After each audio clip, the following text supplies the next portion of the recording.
bitter end. Come and join us, DNVR.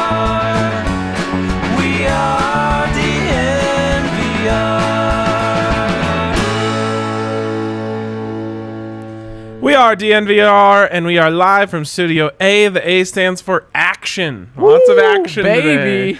We're going to get in action? I mean, on DraftKings Sportsbook, I'll definitely be getting some action, and we'll talk a little bit about that. There's free money out there for everyone to have right now. We will talk about that a little bit later. We'll also talk about all the action in Broncos Country today. Honestly, too much for me to keep up with, so I understand if the average person needs a little refresher here, but we will get to all that in a second. First, I want to tell you about our friends over at MSU Denver, the best place to go and get an education. If you want to do it while working a full-time job, msudenver.edu/online is the place to go. They are the place to further your education online. They have so many different programs, something for everyone, and again, they are the place to go because their students work twice as many hours as students attending any other Colorado institution. So check them out, msudenver.edu/online today. My boy, or can I call you my boy? I don't know. I mean, you're coming at me on Twitter. Then you realize you're not even following me on Twitter. Yeah. I mean, yesterday you were saying this was my last pod. Things are rocky, Ryan. I know, But did I make the 53? I mean, I passed the 2 p.m. deadline. Let me count here. Kale, Allie, There's like 20 people, and I don't even make it. Yeah, sorry. We got to keep some roster spots open to see what other podcasters are cut from other outlets first. Oh, it's a tough day. Does that ever happen to you though, where you think you're following someone and then you realize you aren't? It never happens to you. When I look at you, I'm always following you. It was so weird, especially because all of your tweets go big these days. So they end up on my timeline no matter what, and I guess somehow I ended up not following. I did get the Ryan Koenigsberg follow today, so that was pretty cool. Yeah, for a second time. That's good. I hope you got a notification. I'm not so small. Oh, I did. Oh, it was there. That it didn't give you. And then it was quickly drowned out. Yeah. No, okay. just kidding. Yeah, I don't know what happened there. Sorry about that. But okay. I'm back on the Zac train. We're back, and Mac's back, baby. We got a pizza bet. We do. We have a new pizza bet. I make so many pizza bets now that I don't even remember until I get a Venmo from someone being like, "Here's your pizza." I'm like, "Oh, I want another pizza." Huh? Oh, you're assuming you never lose. I've lost one ever. Wow. Dude, and who was it? I think it was. Or what was it? I think it was Jags Adam from the Madden chat. Okay. Yes. I bet that the Cardinals would end up with a top 10 defense last year, and they ended up 11th. And it was close. Yeah. That's my one loss ever. So now I have you and the count on me for Patriots to make the playoffs, which I guess I'm getting the better end of this deal because Patriots to make the playoffs plus 115 at DraftKings Sportsbook right now. To not make the playoffs, minus 135. It's pretty close. And their over-under set at 9.5. I think they're a 9-win team, so I guess I would take the under. You like the under? I like the over now that Mac is there. Oh, my gosh. I mean, that's the news of the week in the NFL. It is, and it'll be really interesting, and we'll have plenty of time to talk about Mac Jones. It's weird, everyone talking about Justin Fields is the one that got away just because he was the bigger name. Yeah. The one that, most media people, including myself, wanted more than Mac Jones. Right. And it's very possible we end up looking back and saying, wow, the one they really missed on is Mac Jones. And technically, you could make the case that they could have traded back, picked up an additional second-round pick, and had Mac Jones. It's wild. And, of course, I'm pulling for Mac because he's my guy. I was on him in the draft, and we'll see. I just love that he's getting the start. I'm just happy that I learned my lesson with Justin Herbert.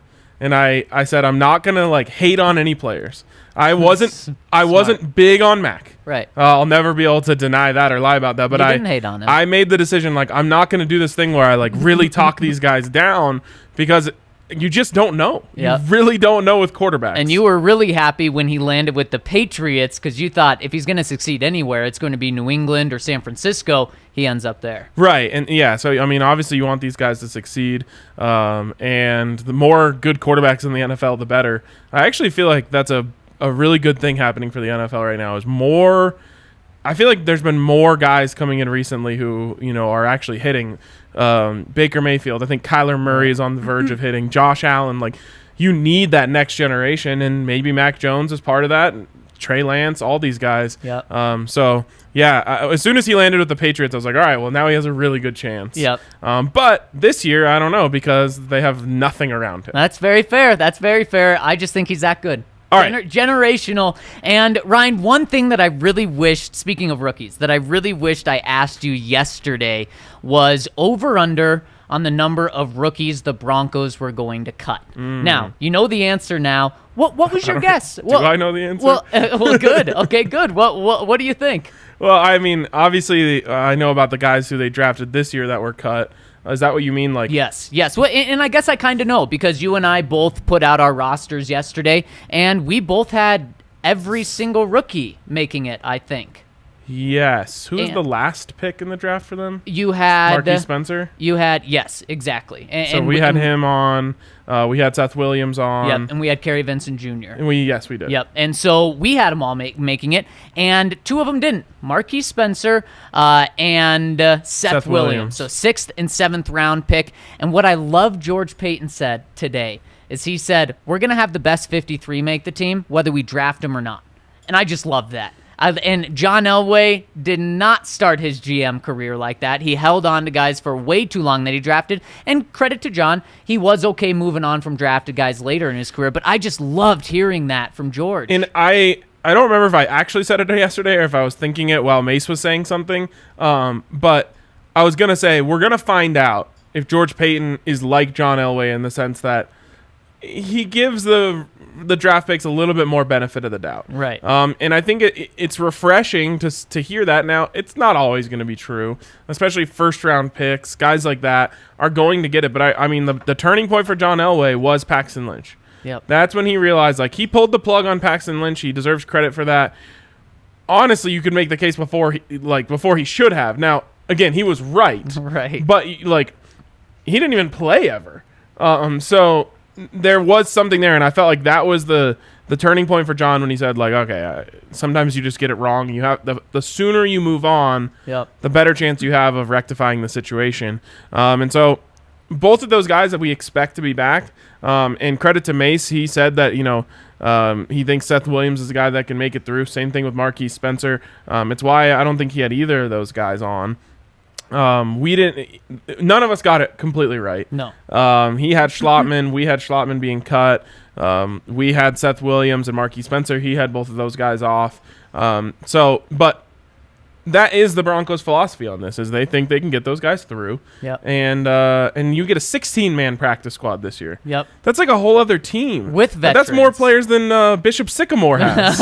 Especially now, that's for sure. But some better quality guys, too. Yeah, exactly. So everyone's going to want to keep their guys around. There are going to be some GMs somewhere who saw a guy in a preseason game and say, hey, if they cut that guy, we want him in here. For the most part, teams are going to bring back their own guys. And this was asked in the Madden chat yesterday, so I'll just clarify it for anyone else who may be wondering this. You don't have priority on signing these guys to your practice squad. They can sign with anyone's practice squad. They can sign with anyone's team, of course. But other teams at this moment don't have to sign them to their active roster. Someone could come to Seth Williams right now and offer him more money to come on their practice squad, and he could go there. Yep. But what you do have is the benefit of those guys spending months in your program. It'd be like, starting 5th grade, and then you go to another school, and instead of just continuing, you have to start all over, Right. You have to relearn a whole new curriculum. And you better be ready to show that you're worthy to move to 6th grade by the end of the year, because these guys aren't guaranteed anything past this year. Right. And again, especially for a guy like Seth Williams, he is going to have a little special place in George Paton's heart, whether it's purposeful or not, just because he was a draft pick. You go somewhere else, you're now just any other guy. Right. Like, once you go to a new team, especially one that didn't draft you, there's no difference between you and any other guy on that practice squad. You have no preferential treatment, none of that. So most of the teams want their guys back. Most of these guys want to go back to that team. And you're right. And since we're getting into the nitty-gritty on what happens over these next 24 hours, the Broncos can officially place guys on IR. Any guys placed on IR before the 53-man roster is set, their season is over. But the Broncos did not do that with Michael Ojemudia and Mike Boone. They're going to place them on the IR now, which means they can bring them back just after they've been on the IR for 3 weeks. And Mike Boone... 3 weeks of the season, right? Correct. So Mike Boone, Vic Fangio expects him to be ready to play in week 4, which is great, but that opened up a roster spot for Royce Freeman. But then once you put those guys on IR, 2 more roster spots open for you. And today, George Paton said that Cam Fleming, who they cut, and Shamar Stephen, a guy that you and I both thought were going to make the roster, those guys are going to be back, take those 2 roster spots. And just because it's the final 53 right now doesn't mean that they can't cut another guy if someone comes off waivers. So what happens is everyone that was cut right now who's not a vested veteran, meaning they don't have a number of years accumulated, can't sign with any team they choose. They have to wait, and then the waiver period starts tomorrow. Broncos have the 9th pick in the waiver, so pretty good chance to get who they want. If a team claims someone, then they don't get a choice. They have to go to that team, and the team has to open up a roster spot for them. If they go unclaimed, then you can sign them to your practice squad. And like you explained, they can go anywhere they want, but likely they'll go back to the team that they were with. So Broncos have 16 spots there. They're going to bring Cam Fleming and Shamar Stephen back, and they don't have to wait for those guys because they're vested veterans. Right. They'll be right back on the roster. It's simple as that.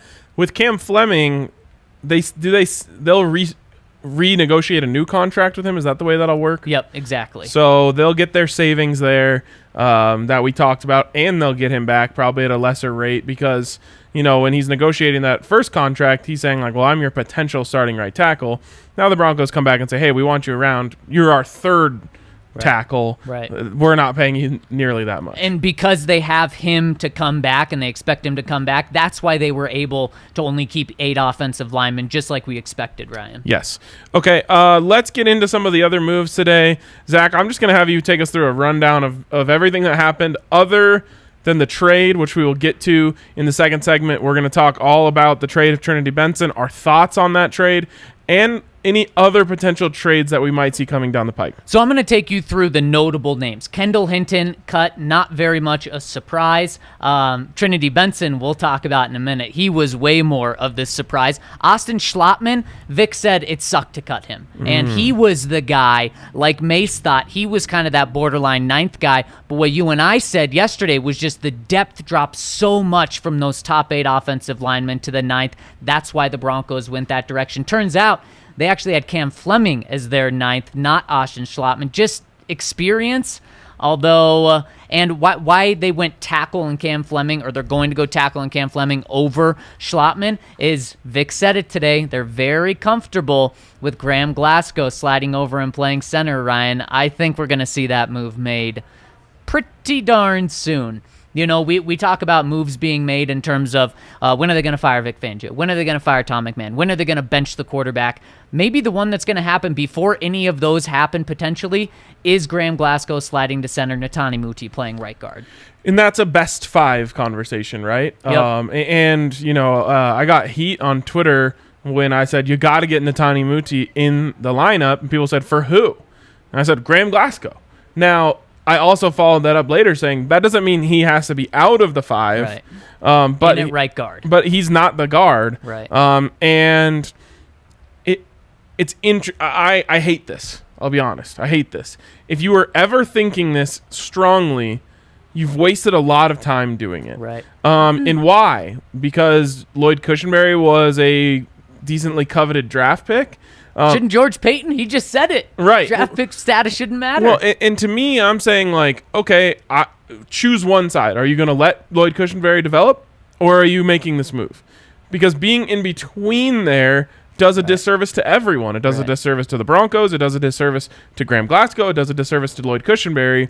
To whereas you have to be so convicted in your decision making in this league. It's something we talked about a lot with the quarterback position. It's like, we know you're leaning Teddy, so just make Teddy the starter. Right, exactly. And if we can see that from this far away, internally, I know they knew it. Yeah. So to me, I don't like that. I don't like that, there's a potential at halftime against the Giants. They're saying, like, it's time. Pull the trigger. Let's go. When we know that, 100% of the reps, or 99% of the reps have been Lloyd Cushenberry at center? Yep. So that's concerning to me. I don't like it, but I'll agree with the idea that might be your best or should be your best 5 out there. Make the move. You have to get Netani Muti on the field. He's a mauler. He's a guy who can actually create big plays for you with his mauling status. Like, he's that special. Yep, throwing Shelby Harris on the ground. That's on the first day of practice. Yep. Some other moves, Ryan. Seth Williams and Tyree Cleveland both cut. Ryan, the wide receiver group goes from being like, you just keep going down the list and you're like, holy cow, they're stacked at the top end, they're stacked in the middle, they're stacked in the back end, they're going to be cutting guys that can play, to now you're talking about, okay, they've got 4 really good receivers and a returner and list. I mean, now you're not saying that you just don't have depth at receiver because you chose to cut it off. It's just, you don't really see that happen often. Yeah, and that's something that will go into our conversation about Trinity Benson a lot. Is I do scratch my head a little bit about what they're doing there. Yeah. Now, I guess to get into this a little bit without diving all the way in, there's some really good receivers out there. I mean, everywhere. To me, better than Seth Williams and Tyree Cleveland and Trinity Benson is Travis Fulgham, who was cut by the Eagles today. This is a dude who has like legit, I think he has multiple 100-yard receiving games in the NFL. A 4-week stretch last year where he was the number 1 receiver in fantasy. Number 1 fantasy receiver over a 4-week stretch last year. Like, he's better than those guys. So he's available. Lots of guys available. And maybe that's what the Broncos said is there's going to be so many guys out there on the waiver wire. Wide receiver is probably the deepest position in all of football that we think we can actually upgrade the position by moving on from a couple of these guys. And when asked about Tyree and Seth, George Payton, he said we're going to bring in 3 more receivers. Now, I don't think that's 3 more on the active roster. I think that's between practice squad and active roster. But he didn't say, like, those guys are going to be back. Where they did say that about Cam Fleming, Shamar Stephen, I believe Curtis Robinson was thrown that in terms of a practice squad guy. So they weren't afraid to say that.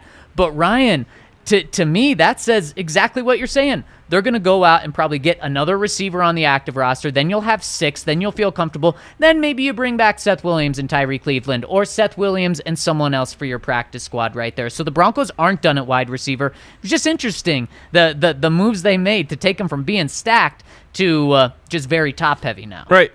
You go 5 wide, Deontay Spencer's out there. Yes, exactly. That wouldn't have been he wouldn't have been in the 8 wide if that was allowed just a few days ago. So it is really, really interesting. And to really quick, Ryan, to give credit to George and Vic, Tyree Cleveland, very disappointing offseason. And so that's George Payton's only memory of him, because since he wasn't around last year. And Seth Williams was fine, but he didn't jump out. Yeah, I think he had 2 targets in the preseason. Now, some people theorized that was by design, so they could sneak him through to the practice squad, which those things happen. Those things do happen. But also, he didn't blow anyone's mind in training camp either. No, he didn't. Tyree Cleveland did the opposite of that. He lost me entirely. Yep. I said yesterday, I just don't know if he's that good. Yeah. And he's toolsy in the same way that, a lot of these guys are. It's, Antonio Gandy Golden. Amazing name. It's a mouthful. But, he was let go today. He's a guy who's toolsy. He's big. He's tall. He's physical. He's got speed. So everywhere across the league, those guys are a dime a dozen. And what it really comes down to is commitment, knowledge of the playbook. As we learned recently from Urban Meyer, vaccination status. I don't know where those guys stand on that. I'm not pointing out anything. I'm just saying all of these things are going into it, and especially at the wide receiver position. Could have played in with it at Cam Newton, too. Totally. I mean, these things matter. And so all of that stuff goes into it, and especially at a position where there's just depth everywhere. You can't really afford to mess up anything. And for Tyree Cleveland, he wasn't catching the football. So that, for him, that made him more disposable. Again, I think he might be back on the practice squad. Seth Williams might be back on the practice squad. The practice squad's huge, so you've got room for everyone, pretty much. But you really have to be on top of your stuff as a wide receiver on the back half of a roster in the NFL right now, because they're just everywhere. And what Vic Fangio and George Payton said today, and we knew it was coming, but when they talked about so many players, they said, special teams, special teams, special teams. So if you wanted to make the roster, you had to be a standout on special teams. And so it says what they thought of their special teams as well. And Ryan, kind of the opposite of the wide receiver position, just having so much depth available. Right now, quarterback, and it really has always been the opposite, where there's no depth out there, and it's so hard to get one. That's why it was a very tough decision, according to Vic Fangio, that the Broncos cut Brett Rippon. Instead of holding on to 3 guys, they went down to 2. To me, that tells me, even though there's not a lot of depth at quarterback just floating around, they thought they could get a replacement level of Brett Rippon if he was picked up by some team. Another guy who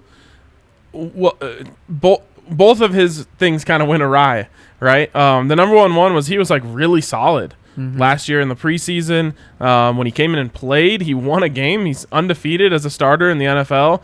And this preseason, obviously there's other variables that go into things like the supporting cast, but he was like turn the TV off bad this preseason. So that kind of went away for him. And then the other thing is, and I'd been talking about this with Brett for 2 years now, he was considered, I called him the Drew Lock whisperer. He was a guy who, if Drew was having a trouble understanding something coming from the coaching staff, Brett would bring it to him in another way, or they would go over film together. They would do a lot of things together that, you know, it's like a starting pitcher who has like his catcher, his caddy. Yep. That's what Brett was to Drew. He's kind of Drew's caddy.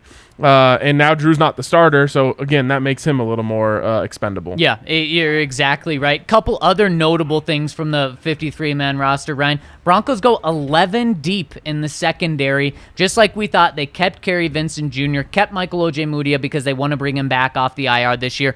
And then maybe one of the biggest surprises is P.J. Locke makes the team as the 5th safety. Yeah, only a surprise because we just didn't expect them to keep 5 safeties, but he absolutely earned it. If you just watch the tape, you would not be surprised at all that he is a guy who made the 53-man roster of a team because he balled. Yep. He looked really strong. He looked sound. It seems like he's really taken to Vic Fangio's defense. Really good in special teams. Really good in special teams. So I'm stoked for him. You know, it's always a bummer when someone you feel like did everything right just doesn't make it because of the numbers. Yeah. It's the opposite of that. When someone makes it because they did everything right and, you know, the team's willing to make an exception and say, hey, this guy's going to contribute on special teams and we trust him if we ever have to turn to him on defense, that's a really cool thing. 2 more guys kind of like that. And real quick, I think he would come into the game maybe before Caden Stearns or Jamar Johnson if they had to. I mean, experienced guy, and Vic Fangio trusts him. I think you could be right on that. Maybe Caden Stearns would give him a run for his money. On the defensive line, Ryan, you had Jonathan Harris make it, who I think maybe was the biggest surprise considering he made it over a drafted guy this year, over a veteran that they brought in Shamar Stephen. And Vic just spoke to his work ethic, and he says he's very coachable, does whatever the coaches ask of him,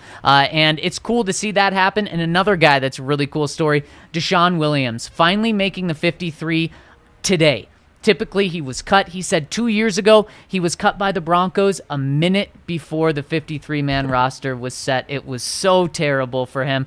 And for him to make it today was so cool. In 2020, he was working for Amazon before he got a call from Bill Kolar, bringing him to Denver, and then look what Bill Kolar's done for him. Just so special cool. Delivery. Yes, a very special, a rushed delivery from large Bill. Package, too. Yes, very large package. And in fact, it was so special for him that Vic Fangio gave him the special shout out from the team right before practice ended. That's really, really cool. Stoked for him. The last one we got to mention, Andre Mintz. Yep. 16 out of 17 years, is it now? Yep. An undrafted free agent makes the Broncos upset. I mean, a pretty big upset. Probably the biggest. I guess I've now said that about 3 different guys now. But Andre Mintz, a guy that just put his head down and grinded, and special teams was his path to the 53. And it really just shows young guys coming in. Look, if you're good on special teams, you can make it here because, Ryan, I don't see how he's going to get on the field on defense. I mean, not only do you have Von Miller and Bradley Chubb, but you have Jonathan Cooper, who balled out, and then you also have Malik Reed, who led your team in sacks last year. So that truly shows he was a Tom McMahon pick. Yeah, and this is a wild thing to me that so few guys understand this. From the moment, I don't know, you cross like 8th grade being on special teams is the opposite of cool. Right. And, it's almost like it's like a commercial break in practice where it's a little chance to tune out, catch your breath. For us, we're an example. When we're at practice and they go to special teams, we might write down who's in that starting unit just because that does give you a path towards the 53. Other than that, fingers a little break. Other than that, we're not paying attention at all. And a lot of times, neither are the players. Right. But it blows my mind because these guys who are fighting for a job are they've had it ingrained in them for so long that it's not cool to be on special teams. My advice to college players who aren't going to be high draft picks is, even if you're one of the better players on your team, request to play special teams. Say, hey, I want to be on all 4 units. Yep. Because when you get to the pros and you are an Andre Mintz who is smart enough to say, I'm going to work so hard on special teams that they have to keep me around. You get a job. You make, at the very least, almost $1 million just because you paid attention during the boring part of practice. Yeah, you're 100% right. And Higher Learnings chimes in just about Jonathan Cooper making him smile. And also, what a great story. And also, a great player, too. Yeah. It's easy to root for a guy when they have both of those things. Yeah, if... I'll touch wood because I guess this is a bad scenario. If you had to go into week 1 with Malik Reed and Jonathan Cooper as your 2 out, you'd feel fine. Yes, a decent amount of teams would start those guys. Yes, absolutely. And that's really exciting. Yep. And like we said, we talked about outside linebacker going into this draft saying, hey, you might want to start looking down the road. Von Miller's not going to be around forever. And when they just throw a flyer pick at the end of the draft at Jonathan Cooper, it's like, okay, well, they didn't really address it. Right.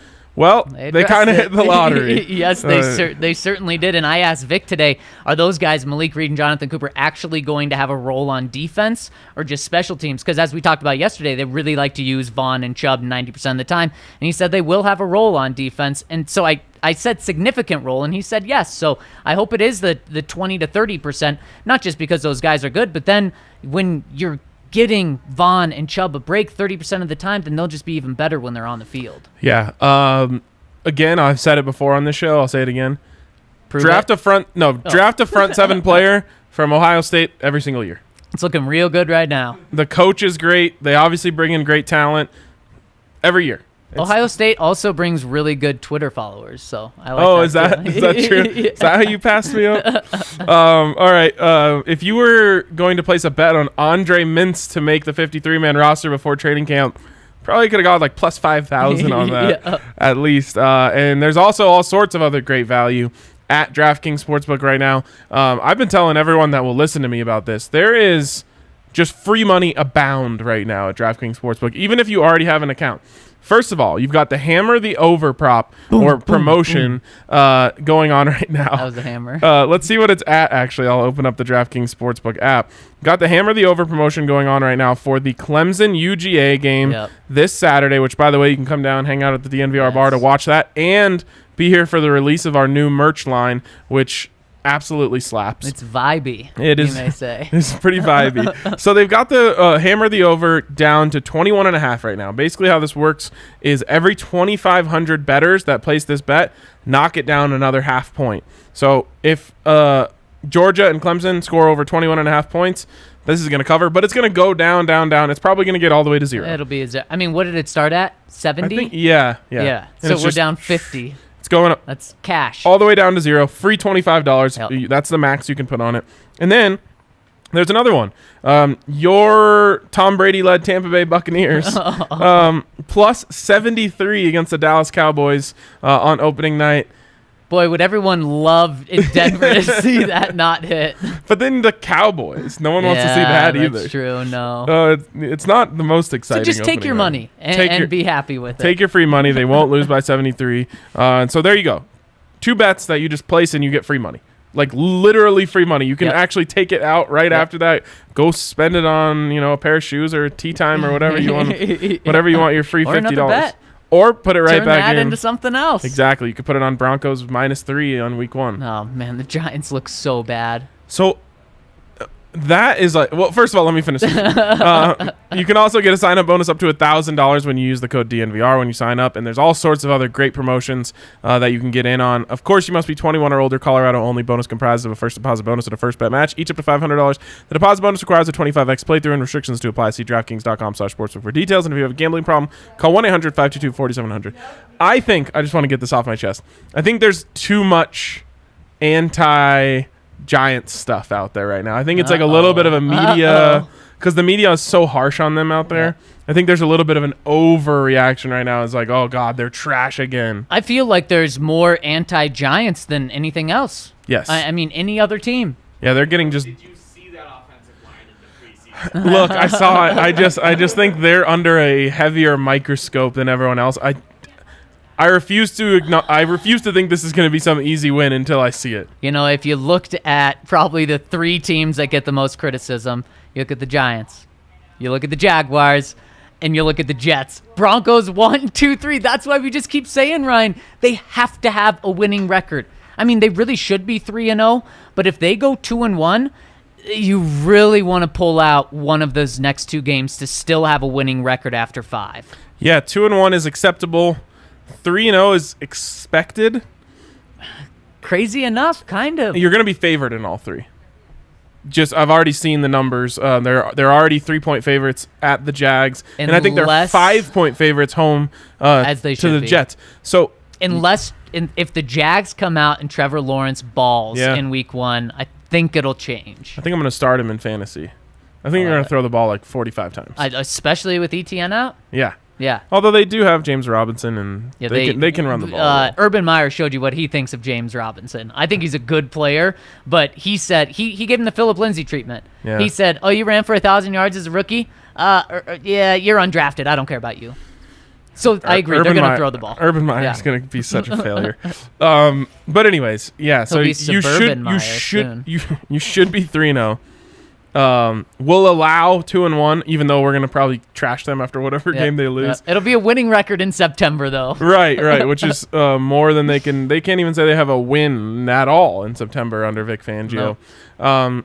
But 2-1 gets you in a position to where if you can upset one of the Ravens or Steelers, then you're feeling really good about where you are as a team through 5 games. Yep, you'll feel really good. And also, if you check out our friends over at Ball, you can make money by the end of September. And Ryan, then you're feeling great. Broncos are winning, you're making money, and anyone can get a job at Ball because they've practiced diversity and inclusion for years. And while other major companies just talk about it, they actually live it because they have a culture of belonging index that's been noticed by the Human Rights Campaign, where their index equality or their corporate index equality score is 100%, meaning they will hire anyone. So if you want a job, you need a job, you want to work in Colorado, text GOLDEN, GOLDEN, to 77222 or go to jobs.ball.com to find a job at Ball. They're a great company. They do great things, and they're working with us. So you'd be part of the DNVR fam even more. So make sure to text GOLDEN to 77222 or go to jobs.ball.com.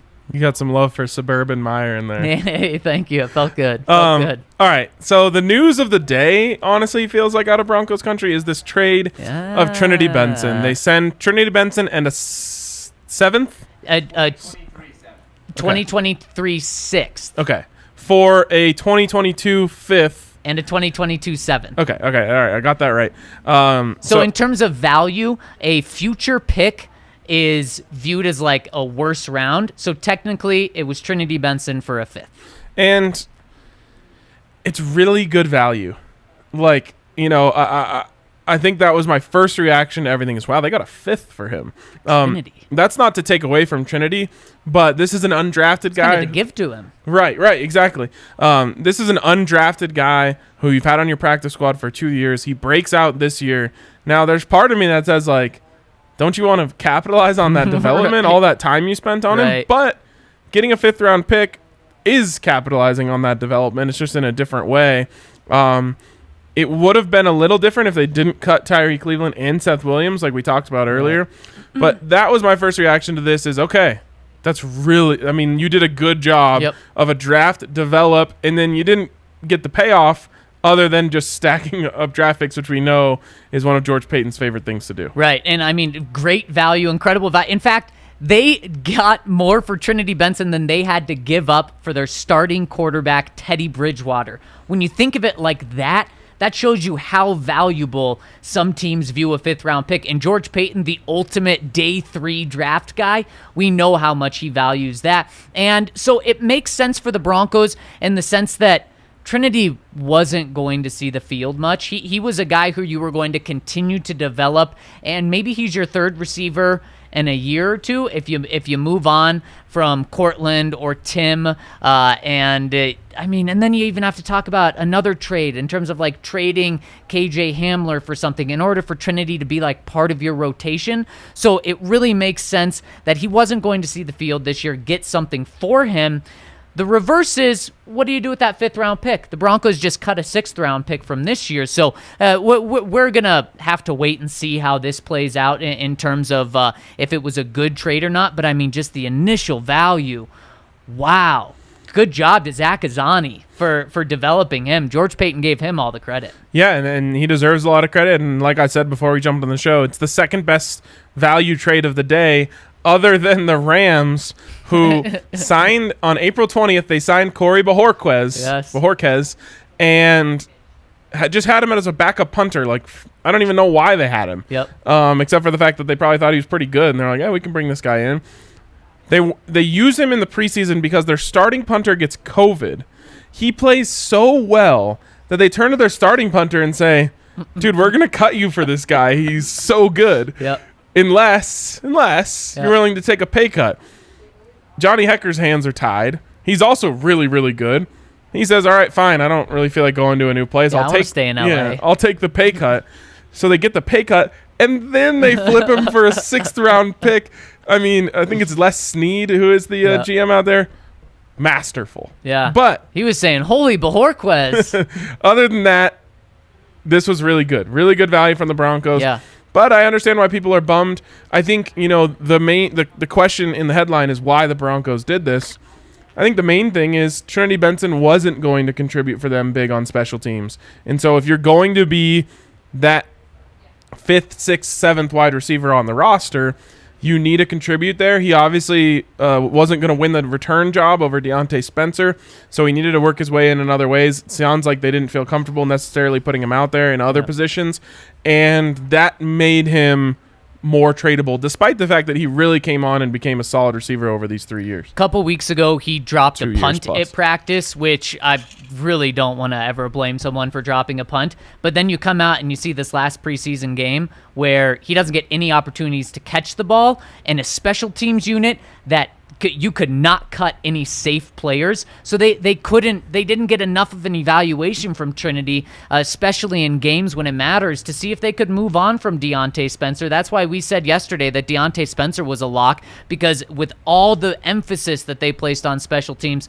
it would be kind of crazy to go and cut your safe returner. So that's why Deontay made it over him. And then the Broncos must have thought that Trinity Benson was at his peak, right? Because in order to trade him right now, because if they thought he could have continued to develop and continued, then you keep him. He just wasn't going to play. So how is his value going to go up while he's sitting on the bench? Right. And maybe even inactive. And here's the thing is, he's so fast, I wouldn't be surprised if he has a big role with Detroit. And I don't think so either. Have you seen their wide receiver depth chart? Is it worse he could go than in Patriots? there. Yes, he could go in there and be wide receiver 1 in like 3 weeks. I love it. And so George Paton said it's a win-win-win. A win for Trinity because he now gets to play. It's a win for Detroit. He goes to Detroit. Yeah, he gets Detroit gets a good player, and there's a chance that the Broncos are the ones that lose out on this deal. If Trinity gets that opportunity, plays, and then people are going to be saying, why didn't you flip Tim Patrick for a 2nd or 3rd if you had Trinity? You know what I think isn't being talked about enough? What?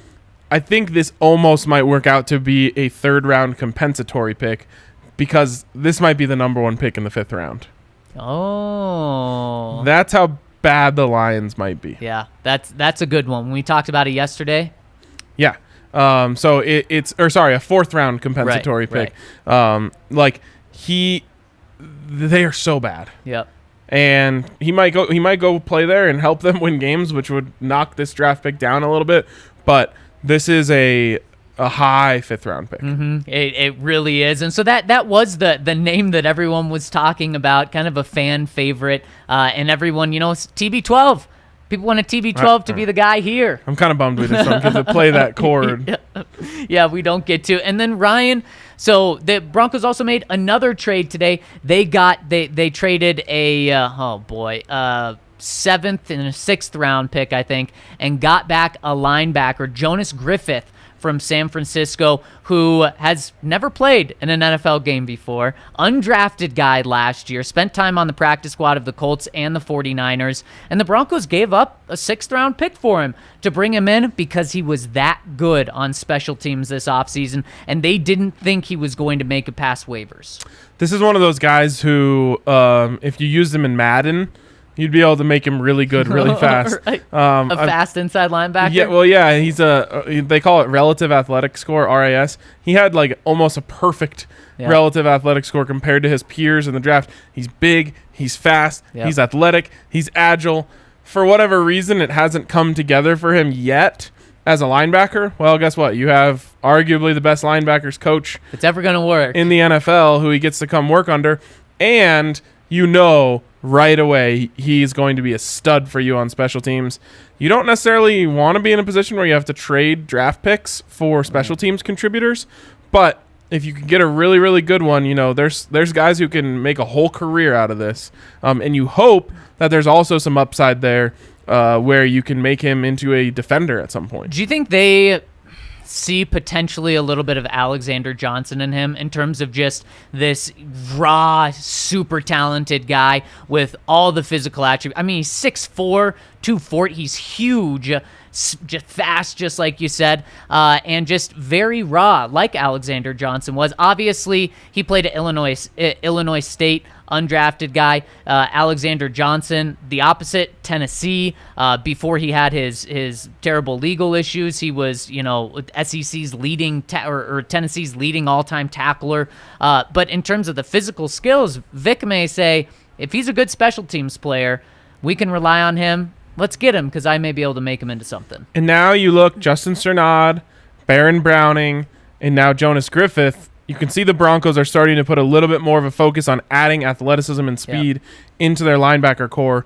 And also very much seeing a path where Josie Jewell and Alexander Johnson aren't here in the future. And the Broncos certainly hope there's a path where they're not paying those guys big contracts. Yeah, I don't think they want to. I don't really think that would be earned. It's not in the plan. It's not in the plan. So it's an interesting move.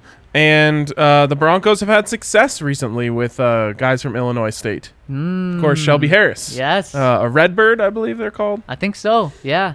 So like a chicken. No, not like a chicken, like a cardinal. Like a what's that chicken brand? Oh, Redbird. Yeah. Shout out Vic Lombardi. Anyways, again, I was trying to think were there any coaches exchanged in this too? Right, that's what I was thinking with San Francisco. San Francisco, there's always some handshake deals going on behind the scenes. John Elway made his money in this trade. Maybe. He got the millions this year from giving a call to John Lynch saying, Jonas Griffith, we want him, baby. Exactly. All right. Other trades. We talked about it a little bit yesterday. It's been rumored a lot. We got a very strong response on Twitter when we asked people if they think the Broncos should trade any of their corners. Almost everyone said no. Yep. But George Paton once again brought it up today, which if he wasn't thinking about it, I don't think he would continue pushing this narrative of, man, everyone's coming after these guys. To me, it feels like he's trying to put some teams against each other in a bidding war. I think you're 100% right because, Ryan, I asked George, were you close to trading any of your quarterbacks? And instead of looking in the past, he kind of made it about the present and the future, which leads me to believe exactly what you're pointing at. He said we're still getting a lot of calls on these guys, and we like the group we have. But he never said we aren't trading these guys. Now that we passed the 53-man roster deadline, we're keeping all of these guys. We love them. We had issues in Minnesota last year with corner depth. Denver had issues with cornerback depth. We can't go down that route. That's kind of the way Vic Fangio approached it when asked as well, because he's the head coach. He doesn't want a second-round pick next year for Bryce Callahan or a third or a fourth. He wants Bryce Callahan on the field right now. But he needs him. You could see a little bit of a disconnect with George Paton and Vic Fangio, and man, George Paton's answer really made me think, all right, guys, come get him. Come get him. We've got 2 third-rounders right now. Who's going to make it a second? Right, and that's exactly what I'm thinking. And out there in Arizona, Yep. Malcolm Butler Wow. surprisingly retired. Well, he was just added today to the reserve/retired list, Yep.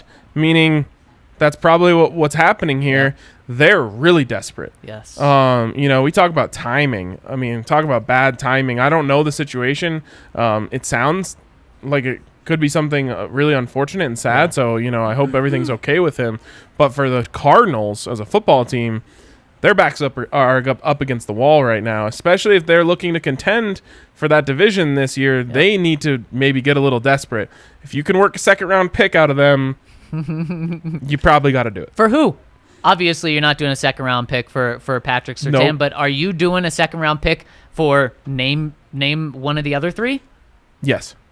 Any of the 3. Now, who do you think would be most realistic for another team to want? Probably Kyle Fuller. It's an expiring contract. It's not that expensive. I mean, the Broncos got a great deal. And what was it, 1 year, $9 million? $9.5, yep.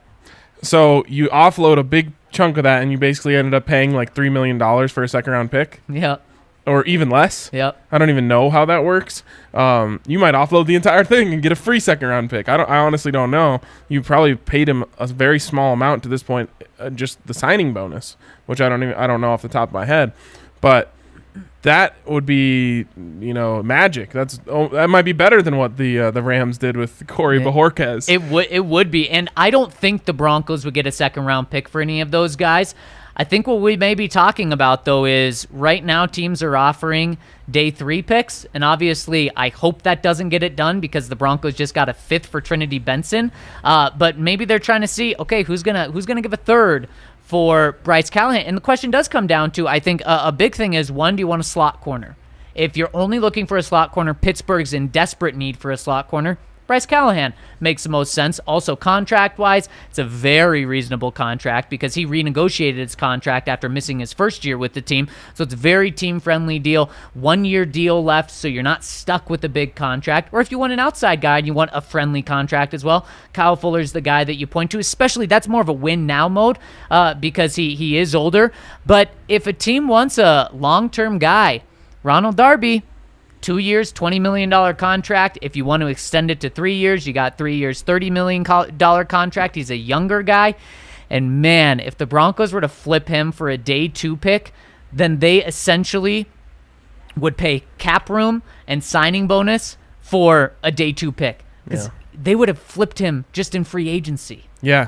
There's a couple of options there that are really intriguing.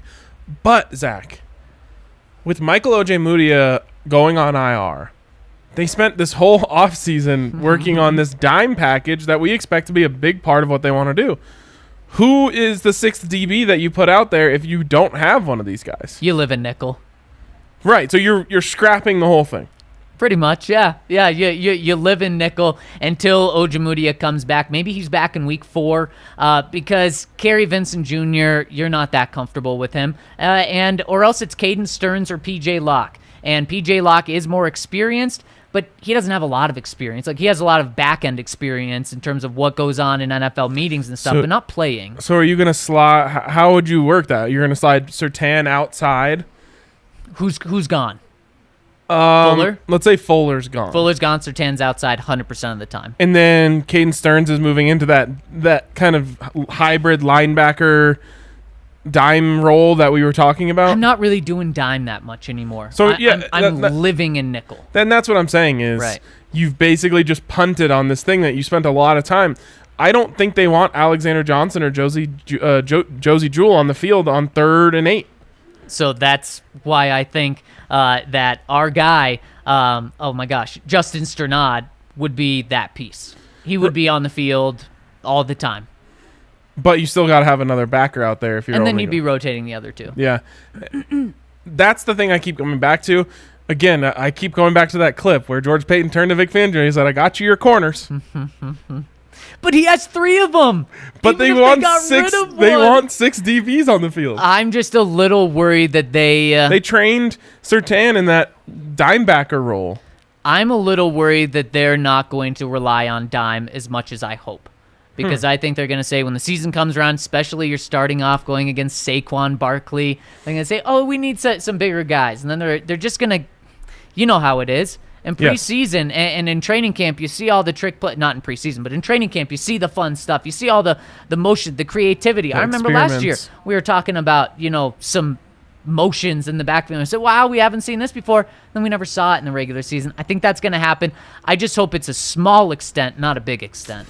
Yeah, it'll be really interesting. They are definitely selling right now. Like they're trying to garner up interest. And For what would be a big trade? It should be. I wouldn't be surprised if you see a Schefter tweet saying multiple teams are contacting the Broncos about their corners.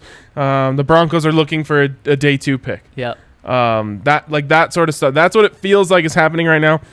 I just think it again goes against what we talked about yesterday, which is like you're doing all this stuff seemingly to help Vic Fangio. Right. So now you're going to change that and take something away from him for the future? And then if you do that, do it with Tim Patrick too. Or well, you can't do that anymore. No, right? You can't. Although, you can go get Travis Fulgham.